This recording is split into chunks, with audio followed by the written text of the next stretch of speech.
ఒక వ్యక్తికి వాళ్ళ వైఫ్ కన్నా వేరే వాళ్ళ వైఫ్ చాలా అందంగా చాలా పద్ధతిగా కనిపిస్తుంది. దాని వెనుక ఉన్న సీక్రెట్ ఏంటో చెప్తాను, ఈ వీడియో పూర్తిగా చూడండి. అజయ్ ప్రకాష్ ఇద్దరు కూడా నైబర్. అజయ్ వైఫ్ ఎప్పుడు వంట చేసుకుంటూ కొంచెం జిడ్డుగా ఉంటుంది. అదే ప్రకాష్ వైఫ్ ఎప్పుడు మేకప్ చేసుకుంటూ చూడడానికి చాలా అందంగా ఒక మోడల్ లాగా ఉంటుంది. అజయ్ అనుకుంటూ ఉంటాడు ప్రకాష్ చాలా లక్కీ, ఒక అందమైన వైఫ్ తనకు దొరికింది అని. కానీ నాకు మాత్రం ఎప్పుడు ఇంటి పని చేసుకుంటూ అదే నైటీ వేసుకొని అదే వంట స్మెల్ వచ్చే వైఫ్ దొరికిందని బాధపడుతూ ఉంటాడు. ప్రకాష్ ఒక రోజు చాలా డల్ గా అజయ్ దగ్గరికి వస్తాడు. అప్పుడు అజయ్ ప్రకాష్ తో అంటాడు, ఎందుకు నువ్వు అంత డల్ గా ఉన్నావు, నీకు అంత అందమైన వైఫ్ ఉంది, అయినా కూడా నువ్వెందుకు ఇంత డల్ గా ఉన్నావు అని అడుగుతాడు. అప్పుడు ప్రకాష్ ఏడ్చుకుంటూ ఒక మాట చెప్తాడు, నా వైఫ్ కేవలం చూడ్డానికి బయట మాత్రమే అందంగా ఉంటుంది. నేను కష్టపడి సంపాదించే డబ్బు మొత్తం కూడా తన మేకప్ కే సరిపోతుంది. నేను ఆఫీస్ లో చాలా వర్క్ చేసి టైర్డ్ అయి ఇంటికి వస్తే ఒక గ్లాస్ వాటర్ ఇవ్వాలి అనే మినిమం కామన్ సెన్స్ కూడా నా వైఫ్ కి లేదు. అట్లీస్ట్ పిల్లలు స్కూల్ నుంచి వస్తే వాళ్ళతో కొద్దిసేపు ఆడుకోవాలి, వాళ్ళతో కొద్దిగా టైం స్పెండ్ చేయాలని కూడా లేదు. ఎప్పుడు మేకప్ చేసుకోవటం లేదా మొబైల్లో రీల్స్ ని స్క్రోల్ చేసుకుంటూ ఉండటం లేదా షాపింగ్ చేయటం,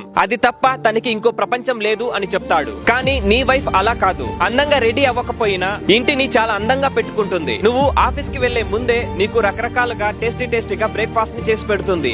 మమ్మల్ని తన సొంత అమ్మా నాన్నలా చూసుకుంటుంది. సింపుల్ గా చెప్పాలంటే నీ ఇంటిని ఒక స్వర్గంలా మార్చేసింది. నీ వైఫ్ అన్నిటిని త్యాగం చేసి నీ ఇంటిని నీ పిల్లల్ని తన ప్రపంచంగా చూస్తుంది. అది నిజమైన సౌందర్యం అంటే అని చెప్తాడు. ఇప్పుడు అజయ్ చాలా బాధపడుతూ రియలైజ్ అవుతాడు, ఇంట్లో బంగారాన్ని పెట్టుకొని బయట ఉన్నటువంటి ఇత్తడి పైన మనసు పారేసుకున్నాడని. ఇంట్లో ఎవరెవరైతే హౌస్ వైఫ్స్ అన్నిటినీ సాక్రిఫైస్ చేసి ఇంటి పని చేస్తూ పిల్లల్ని చూసుకుంటూ చాలా కష్టపడుతూ ఉంటారో వాళ్ళందరూ కూడా మేకప్ వేసుకొని భూమిపైన తిరిగే దేవతలు. నేను చెప్పిన దాన్ని కనుక మీరు యాక్సెప్ట్ చేస్తే ఒక లైక్ చేసి నన్ను ఫాలో చేయండి. అలాగే ఈ రీల్ ని మీ ఫ్రెండ్స్ అండ్ ఫ్యామిలీ అందరికీ కూడా షేర్ చేయండి.